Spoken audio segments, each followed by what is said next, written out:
preparation, protection, two sides of the scale. Everything that you protect them from, you do not prepare them for. And everything you prepare them for, you do not protect them from.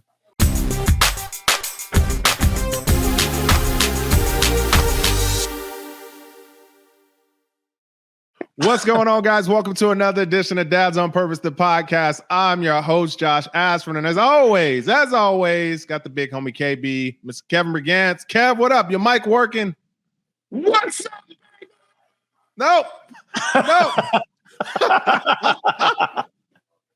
Oh, bro, we got to stop doing these. We got to get you a Rode mic. Like, for real, we were just talking about that. We got to get you some kind of Rode mic because these AirPods. AirPods. Apple, where you at? What's up? Can we get a sponsorship or no? It should be flawless. It should be flawless. iPad, AirPods. Come on and work with me, man. Hey, it is what it is. That's where we at. Kev, we got company, man. Curt from Kong Academy. What's up? The Curt from Kong. Did you do that on purpose? Who, me? No. Yeah. No. How you doing, bro? Very good. Pleasure to be here. All the way from Washington State, joining us this early morning. Was it hard getting up this early? I'm just kidding. 10 a.m.? No. Hey, listen, man. I don't know. Like, when you become an entrepreneur, like some people just like, I can sleep till what? I don't know. Yeah, no? Those are not successful entrepreneurs. I like this guy. Curt, introduce yourself, man. How do you tell people what you do, who you are? I tell people who I am by explaining what Khan Academy does. So because everything I do is invested in this company, so I like that. Yeah, I mean it's sink or swim, and it's all forward. My purpose is to be a light to this world for children.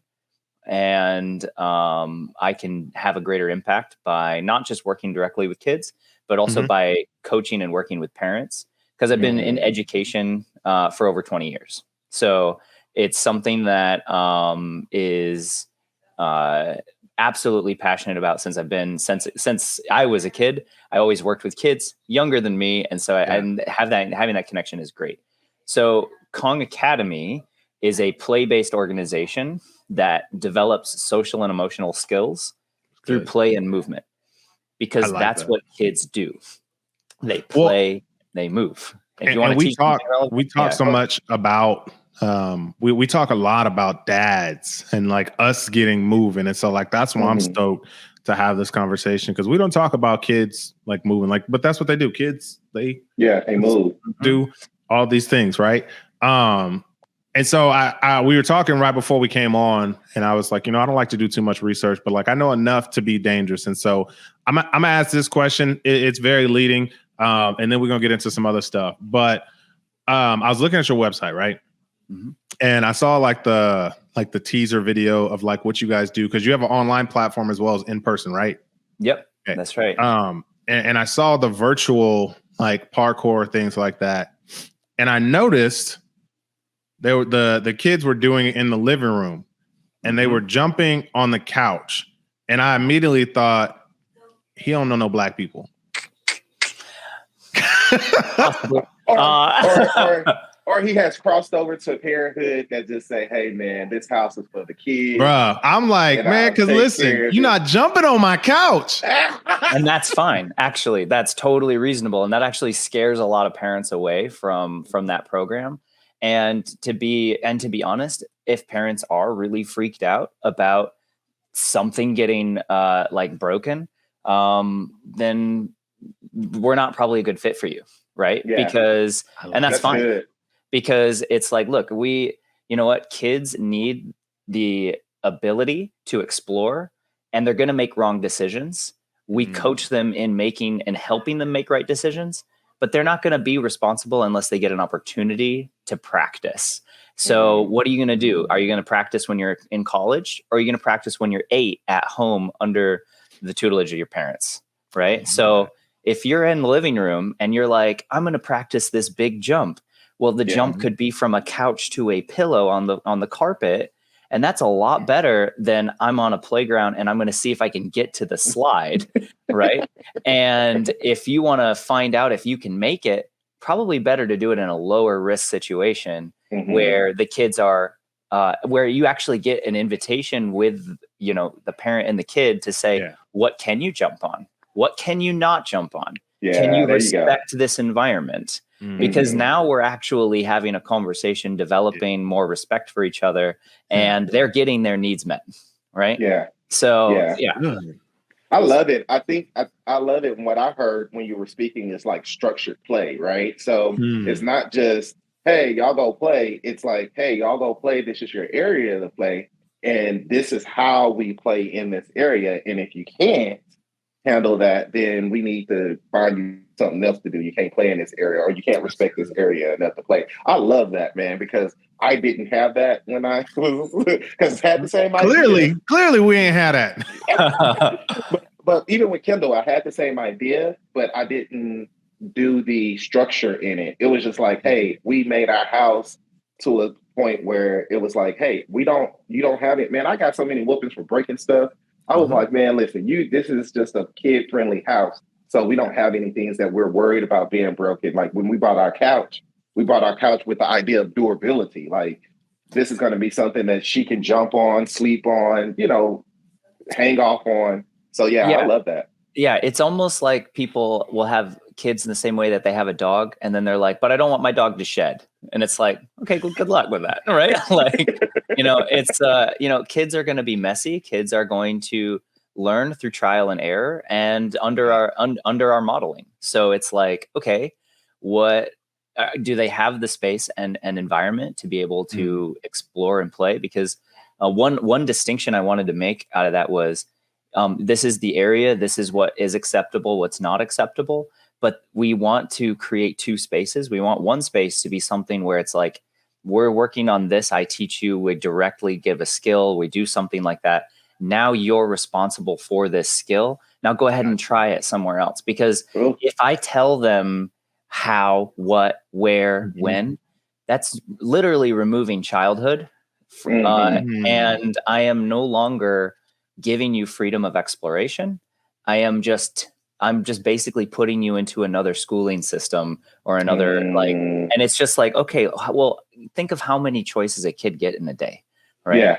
Like, they don't, and it's removing less and less because like, if you think about it, they go to school, then they have after school programs, but then after they have their, if they want to get into a good college, they have to do all these other extracurriculars. Then they have their homework, and then they have their chores, and then they have this, and then they're going to bed, right?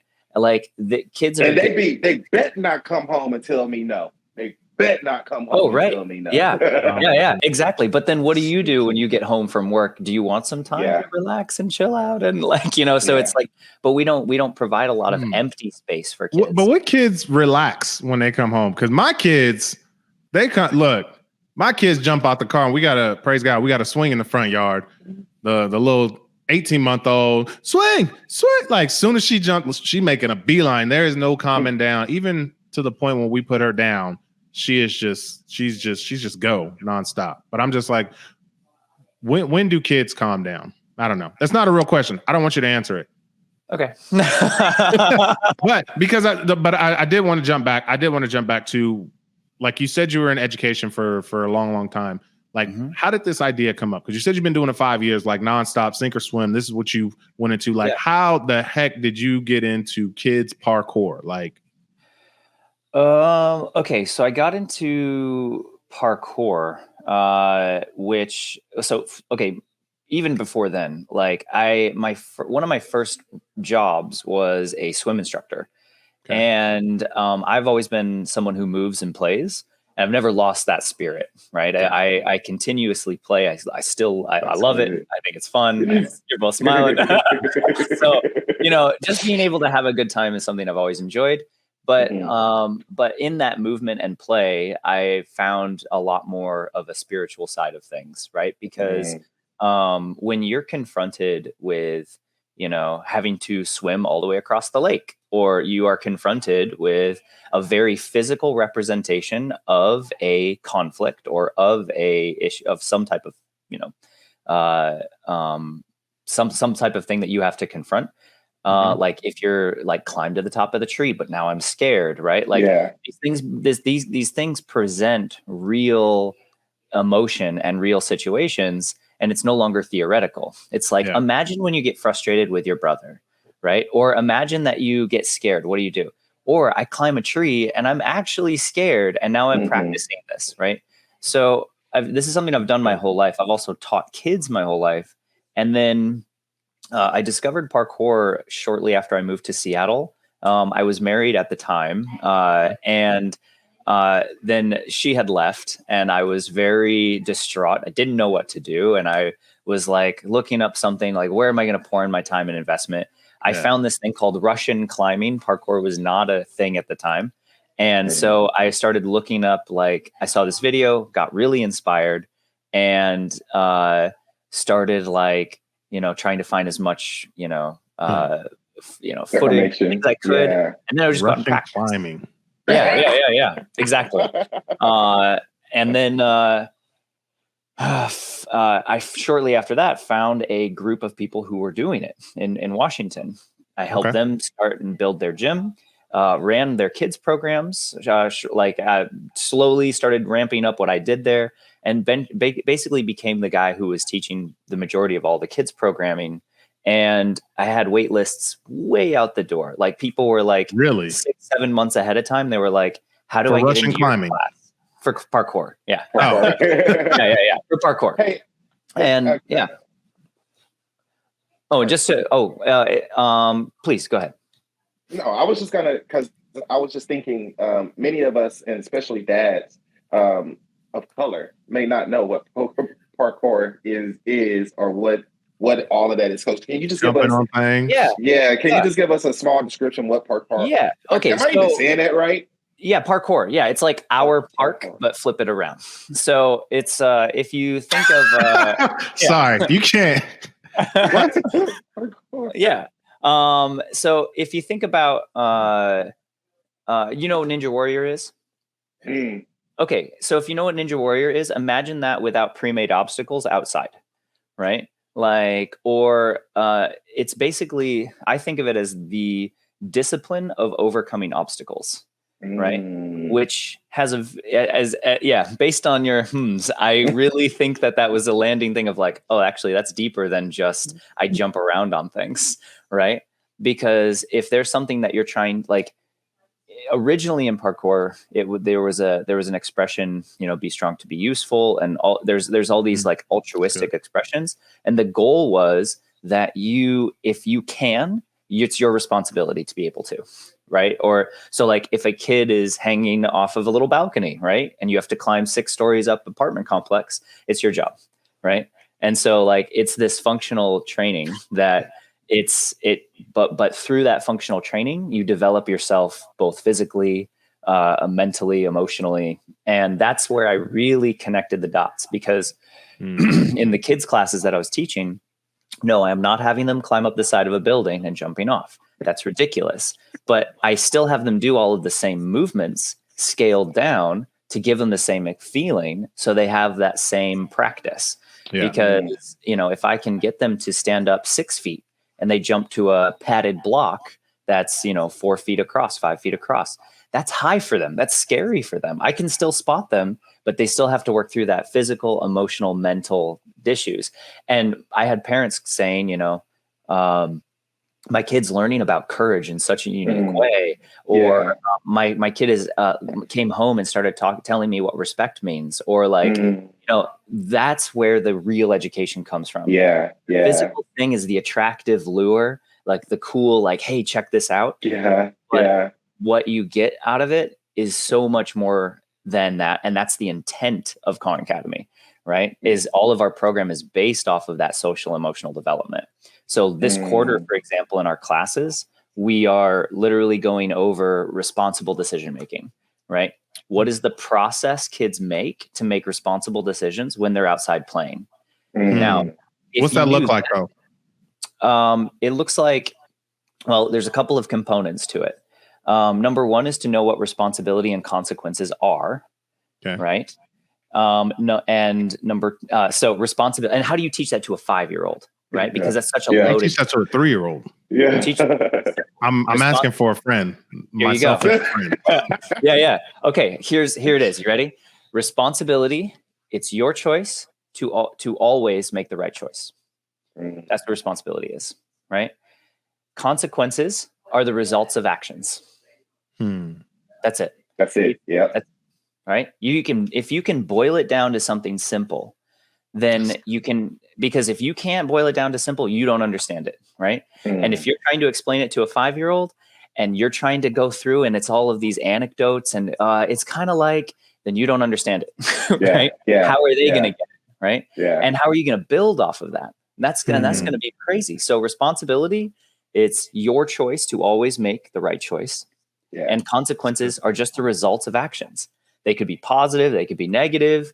I could enforce them, or they could just be natural. Like, you know, he forgot his mic today, so he's got these ear pods, right? So, you know, so like there's these I don't. But it's so simple. Like the way he's breaking it down. Like that's beautiful. Sorry, keep going. Yeah, so that's you know, so if you want to teach kids responsible decision making, they need to know what responsibility means, and they also need to know what consequences are. Right. And then therefore they know they can tie those two together. The goal being that they tie that their behavior results to different actions. And so that's the frame, that's the stage that we set.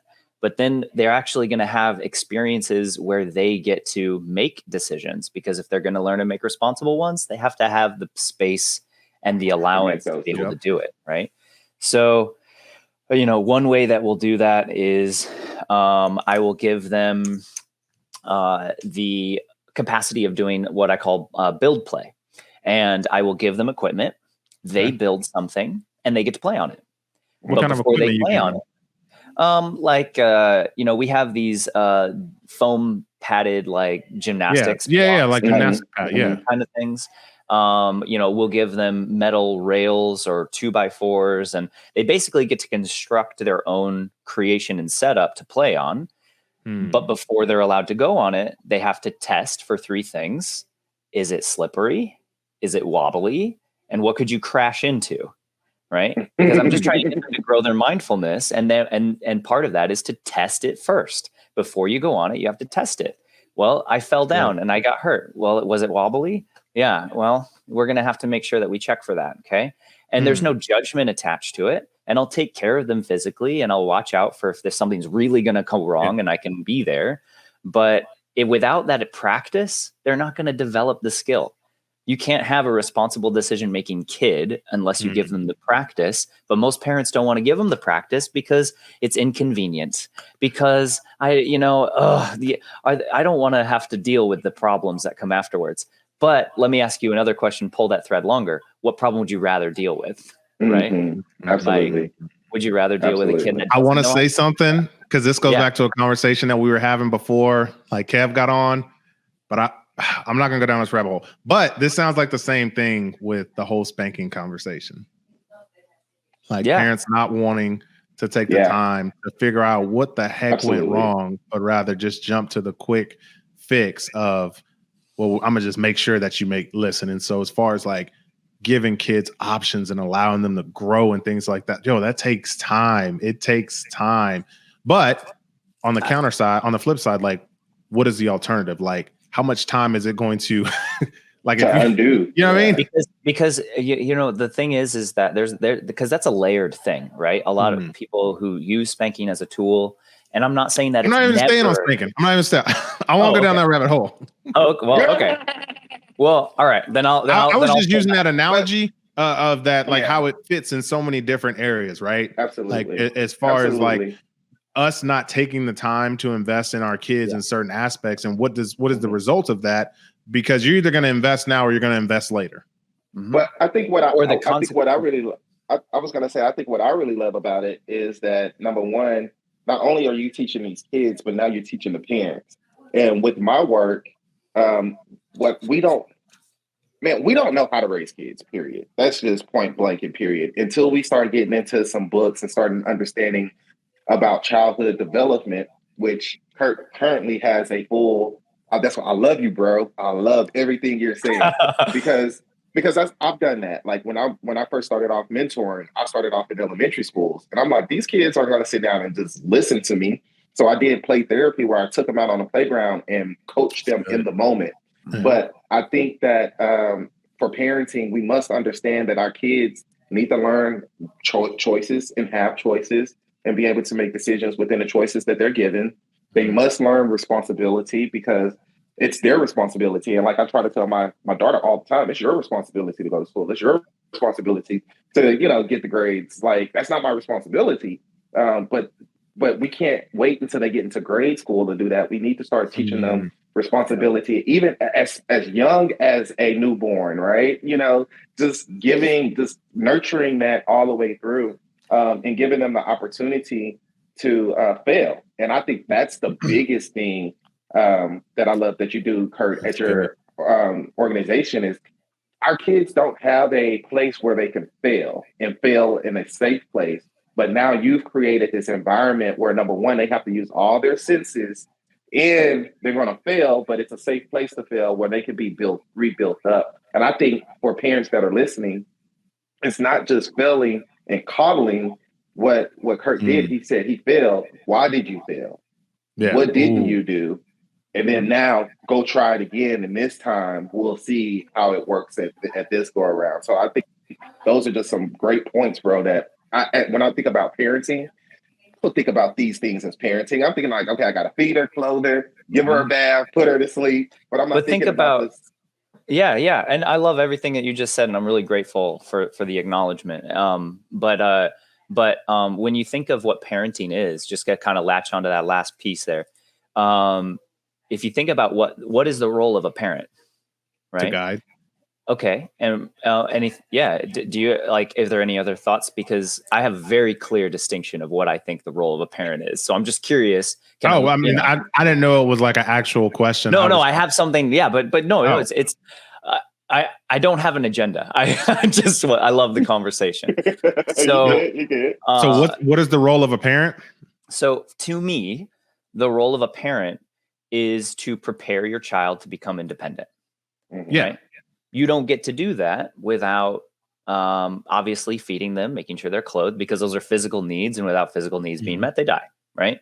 But if you want them to become independent, what I teach parents, and if there's any parents, I know that there's lots of parents listening, a lot of dads, but there's two sides of a scale. You have preparation and you have protection, and everything you protect them from, you do not prepare them for. And vice versa. And your goal as a parent is to slowly. Bro. Yeah. Because when you first said it, I was like, okay. And then when you flipped it, I was like, oh. Can you say that again? Yeah. So preparation, protection, two sides of a scale. Everything that you protect them from, you do not prepare them for. And everything you prepare them for, you do not protect them from. And when you are a parent, everything you do is on the scale, starting off on the protection side. You leave a baby to try to do anything on their own, they die, right? Like it can't. It requires full protection. Your job as a parent is to slowly move the weights over from protection into preparation. And that distinction threshold is as much as that child can tolerate. And that comes from developmental milestones, but that also comes from what the child can handle from their temperament, their emotional maturity, and maturity does not come with age, as you may have guessed, right? I've seen a lot of adults throw temper tantrums. It's not right. It's call that road rage. Yeah, right? Exactly. So there's, so if we want our kids to become, prepared for the world, it's always we have to lessen the amount of protection, and we can do that by giving them tools, tips, tricks, but giving them the space to fail, giving them the space to try and fall. That's good. Yeah. So that's real good. What age is your program for? Starting at 3, because that's when you've got a lot of co-play going on, but then you can begin to learn to socialize at a level that you wouldn't have been able to otherwise, right? What do you mean? So like turn taking, right?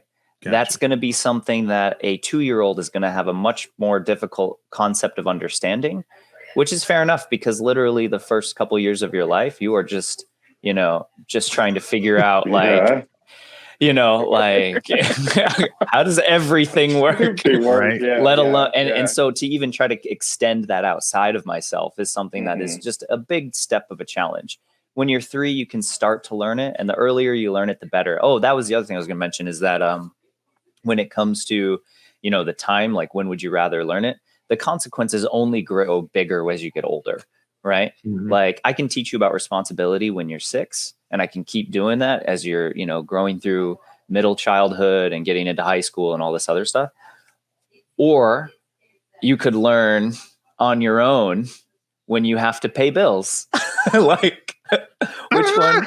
Yeah, like which one would you prefer for your kid? Man, I for anybody out there that's looking for a business, like the business of creating a safe place for children to do anything is definitely a business that you should look into. Because when I'm sitting here thinking about this, I'm thinking about, so I have mentees in high school. I mentor 4 high school girls. They're entrepreneurs. And we literally take them from scratch to full-fledged prototype idea, pitching it Shark Tank style to investors. And I tell them all the time, I was like, I don't give a damn if you pass this class. Like I tell them, I was like, I don't even know how you get graded in this class. I was like, my goal is to help you understand how to take an idea and create a business so that once you graduate, you're not living in this world that you have to go and work for somebody. You can create something on your own. Not only that, but I want you to utilize the fact you're in high school, because people want to help you since you're in high school now and give you all the game. Once you graduate, nobody cares. Once you're an adult and you start having issues, nobody cares. They're like, go see a therapist, right? Yeah. And so the earlier we can help our kids create this safe space to fail or flourish, whatever, like the better off they're going to be as adults. And I just feel like that just helps everybody. 100%. Absolutely. If you think of the generational issues that we face right now, right? Because we haven't taught kids to adopt responsibility, and everyone gets a participation trophy because I don't want to hurt your feelings, right? And so, and I don't want to crush your spirit, right? And and it's just like, well, hold on a second, right? You can all have an acknowledgement, but no, we all can't have the acknowledgement, bro. You either won or you lost, right? But I mean, like you played, kudos. Yeah. Keep going. Yeah. But like if someone strives and puts in the time and, outside and they really work for something, right? Like, should we punish them now? Right. Or, and the whole goal is that like most parents want this for their kids. They want their kids to be resilient, but they don't want their kids to fall or fail. Right. How does that work? Right. Or I want my kid to be brave, and I want my kid to be, how does that work if they don't get the opportunity to do something that scares them? Right. If you remove all of these barriers, then they're never going to have the inverse skill. Right. It's like, it's just this principle of like, if you want, leadership goes first. This is something I'm really into right now. It's like something that I've just really kind of latched onto, and I've really been talking about a lot lately, is that leadership is doing the opposite of what you want first, right? Because if you're like, no, don't pass that up. Keep going on that one. I need more on that one. Okay. So like, let's say that you are arguing with your wife and you're like, why don't you understand what I'm saying? Maybe first you try to understand what she is saying, because if you give what you're trying to get first, you make space for that to happen in reciprocity. Yeah. Right? If you want, if you want to understand, if you want to be understood, try understanding first. If you, it's whatever the inverse is, but you don't get to have the thing, you don't get to have resiliency unless you are put through a trial, and you don't get to be brave unless you have something. So if you want your kid to be brave, they need opportunities to do that. Right. Or, so otherwise you just want lip service for your, otherwise it's just lip service. Right. Yeah. Yeah. I know we're really talking about like the kids and pushing the kids. And something that just hit me was a lot of parents don't know what it means to be resilient. A lot of parents don't know what it means to be responsible. A lot of Yeah. parents don't know like, and I struggle with this because as a person who works with students as well, and I get to come in from the outside looking in, right? So I'm coming in and I just started at a school. Shout out to the school I'm at. You know, we gonna make things happen and turn around some kids' lives as we do it. But as I come in, you know, we see like you saying you want this kid to be a certain way, and so when I come in, I say, "Oh, I bet we gonna make that happen." But you didn't. What you asked for is not what you truly asked for. Doesn't make sense. What you asked for is you want him to be nice. You didn't ask for him to be empowered to, you know, advocate for himself. Because when you hired me, you hired someone who's going to create advocates and not just people who are going to sit down and just take what. So even at that point, I have to sit down and correct them and say, hey, listen, you got me in here, but when I work with our students, we have to make sure if this is an issue, we deal with this issue. So when he says somebody is messing with him, you can't just say, oh boy, go sit down. Because you asking for a better student, so I'm giving you a better student, but now you're still giving them the bad concept that you have of what a good student should be. And so I think parents don't understand what resilience really looks like. I don't think parents understand what respect, and when I say respect, I'm not talking about once you grow up and you know you want to put some respect on your name, because no, respect even on what it looks like from a kid's point of view, right? Because we tell kids to respect us, but then do we give them the respect that they deserve? Does that make sense? Or even how do, or like, and again, if you don't define the terms, like we can be talking about something different completely, even though we're using the same vocabulary. So like, what does respect mean? Right? That's like, good. So it's like, because respect to me means something, respect to you might mean something completely different. And to ask a family, you know, somewhere across the country might be completely different as well. To me, the way that I always explain what respect is to students is respect is treating people with kindness and importance, or is acting with kindness and importance. I think that's even a more accurate term, because if you're acting with kindness and importance, then the respect can be towards people, things, you know, whatever it might be. Yeah, that's good. And so is kindness not relative though? Like in the definition, if we're talking about defining things, right? Like, and so I'm like, what you might think is kind, I might not think is kind, right? Yeah, that I would agree with that. I think that kindness is definitely left to the beholder of like what they think is kind. And at some point you're going to have to make a judgment, right? And so, you know, or you could get you some Jesus and we all be on the same page from the same Bible. My bad. I just had to throw that in there, you know. No, but that's true. Like you threw him off. You threw him off. Yeah, there's a little bit of thrown off. I wasn't expecting that, but keep going. We keep going. But I think that's true. Like, you know, oftentimes, you know, we say we want these things, and I think it's a cultural. I feel like it's sometimes a cultural battle, right? Because even though what I'm teaching in my house, when my kid goes out, they're learning something different, and this is the plug for that. We have to be engaged with our kids, because what you said earlier was you have to love the move and love the play. And that's what keeps you in the mindset that you're in to be able to relate to the kids. But even with that same mindset, I still need to be able to connect with my kid too. When we're talking about kindness, when we're talking about, you know, resilience, like how are we following up with our kids, even from when they come from you? Don't let Curt be your only teacher. Like, how are you reinforcing? How are you asking those questions? How are you engaging your kid in those experiences that they're having? So, yeah, I think one of the things one of the important things about when you're raising kids is you want to create a deeper relationship, and you create a stronger relationship with a shared experience.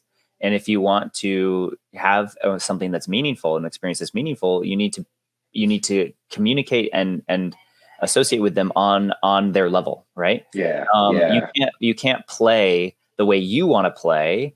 You know, you've got to meet them where they are, because if you're going to, even like you mentioned, guidance, You cannot guide someone unless you meet them where they are. You can't be on top of the mountain and be like, just climb up here. It's great. Right? Like, it's like, use the rope. Yeah. It's like, put your hand here, watch out for this rock, like this is how to use your crampons or whatever. Right. So if you're going to connect and really develop with your kid, play with them on their terms. How do they want to play? Right. Like when you said your daughter like beelines it for the swing, right? Like if you spent 5 minutes out there with her, like I'm sure you do, I'm sure Which you is play usually with what happens. Yep. But like for your listeners, essentially, right? It's like if you're hearing this and your kid is like actively engaged with something, participate with them, right? Show them what it's like to fail. Cause they're, if it's a video game, I tell parents, like, you want to understand your kids with video games and screen time technology, try playing with them, right? Like, and they're like, no, I wouldn't do that. It's just a waste of time or whatever. And I'm going to fail. I'm going to do that. Good. Let them see what that looks like. No, not me. Yeah. Like, yeah. But I mean, it's an important bonding experience, and you're going to develop a stronger relationship. Absolutely. And go ahead. Yeah, go ahead. No, I was gonna say I don't want to forget this, and I don't want to like not mention it because I know we got to wrap up soon. What all programs do you offer? I want to know the virtual option as well as the in-person option, because we got listeners all over. We got listeners in multiple countries as well. And so I don't know if your program translates. Yeah, congratulations. And so, all right, I'm going to say. So let's start with the in-person first. Okay. In-person program is in Seattle, Washington. If you are in Seattle, Washington or in the area and you want to come for a week summer camp, or you want to, take one of our classes that's between 8 and 12 weeks, depending on the season, please come and do it, because it's something that we're promoting for kids to actually become empowered, right? It's not lip service. It's actually something that we open up to kids, and we actually give them practical skills how to do it. Yeah. The virtual option, right? We do have an online play version called Kong Kids Worldwide. Now that one is, just basically it's play-based activities you can do at home, on screen, off screen. You're a parent or a mom that's like, I need 20, 30 minutes to do something. Just put this in front of them and you're good to go. Okay. It's going to get their heart moving. They're going to learn something meaningful, and it's going to be an experience worth doing. But the one that, if I was to say to any of your listeners, the things that I would highly encourage doing is our Thriving Kids Parenting course. That is the thing that is going to make the biggest difference in your family, bar none. And it's not something that it's because it is the only parenting program that exists that is value driven. It's your values. You want, like you talked about, how are my kid, like you mentioned this earlier, and I was like, oh, this makes so much really sense. So I'm glad that you set the stage for this, because, you had said like, it's hard when my kid is going off in the world and they hear something and they learn something and then they come back and then they're trying to sort through that information. 100% true. But if you had house rules that were stemmed from your values, then they knew what the rules of engagement are. And from there, we can develop, our consequence structures. And from there, we can develop our routines. And so much then is already set in the stage. And one of the beautiful things is that your kids know what the expectations are. So many parents don't know, their kids don't know what is expected of them. They have to feel it out day in and day out. How is dad feeling right now? Oh, he's kind of mad. I'm going to kind of give him space and I'm going to ask him for later. Right. Or like, but if they just knew what the expectations were ahead of time, then they don't have to be left guessing, which gives them the space to internalize why that's valuable. Because that's the main thing. It's like, you want to grow these kids to be independent, strong, resilient, and responsible, all this other stuff. You have to teach them how the world operates according to your frame. And that's the biggest thing. So please do the Thriving Kids Parenting course, because that is going to make the biggest difference. It really is. Kev, I feel like sometimes when we're doing this and like somebody's just making like some real good points, I feel like I'm in a Baptist church, because I'm like, yeah, say it again, Pastor, like in my head, and I'm like, I can't say that, but I'm just like, because like everything you just said about the Thriving Parents course, I was just like, yes, like this all makes sense. That was just a tidbit of how my mind works and my ADHD, but it is what it is. But that's good, man, bro. I think if everybody that's listening needs to consider that parenting program, because what Curt said that is so important is values. A lot of times when I'm working with teen parents, we talk about their values. What are some values do you have, and how do you want to raise your kid? Yep. And having them share those values between each other. Because if you don't have values, and a lot of us don't, let's be honest, a lot of us just got married and we're just doing life as we do in life, and then we have kids, and then we wonder why our kids are turning out the way that they're turning out. Is because we don't have a firm foundation of values. And I don't think that just helps the kid. That helps the family. That helps the person. That helps the whole household, because now everybody has a playbook to run by. And I think that Curt, man, that is just super amazing, bro. Super amazing. What all is included in the parenting Thrive parent? I don't know the name of it, but the Thrive parenting thing. Yeah, Thriving Kids Parenting. Yeah, there we go. So in the Thriving Kids Parenting course, we start off with the module of rule formation, because that sets the game, that sets the stage, right? Okay. If you're how can you play a game if you don't know what the rules are, and how can you expect to win, right? So that's where we start, and those rules are derived from your values. So I'll take parents through a process of how they actually do that, right? So by the end, they will have a list of their rules from their core values that then they present to kids and their family, right? And so then everyone's on the same page. That's good. Now, once that exists, then we'll talk about consequences, right? And then once that is established on how, and then everyone's on the same page with, if not, then this happens, then no longer are you left trying to figure out in an emotional state when you're angry and upset and might be vengeful and spiteful and just upset, what you're going to do, right? So that's not going to help anybody. So then we're going to stem that out. And from there, how do you deal with routines and structure? And so are all these modules? Right? Yep. Each one's a module. I didn't know if you did calls as well or group. Or whatever. We do. Yeah. So I have, so I'm kind of going through, I just like to give everything. I'm just like, hey, here's the stuff. Here's everything that, here's things I know. But so that's the course. And then there's also a weekly meetup for parents. And what that meetup does is that allows you to be like, I don't understand this, or I'm having a problem, right? Or does anyone else experience this? Or how do you deal with this? Like, it's basically just like you can learn from more people than me. And I just hold the space to be able to answer the questions that I'm qualified or know how to answer. But then also, what are the other parents in the group? How are they feeling? Because one of the big problems for parents is it feels like you're alone, and you're not, right? You think your struggle is all like, that's actually one of the main keynotes of suffering. And like, pain does not equal suffering, but suffering starts to creep in when you feel like you're alone in this pain, right? And then it's like, no one understands how my kids are. And it's like, actually, no, more people than you think do.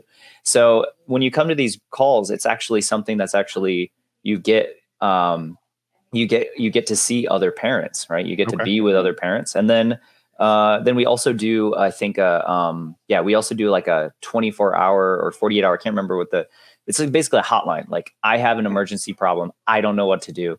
Please help. Right. That's good. And then there's like resources and all that kind of extra stuff. So, man, you out here doing it. Where can they find that at though? So it's called Thriving Kids Parenting.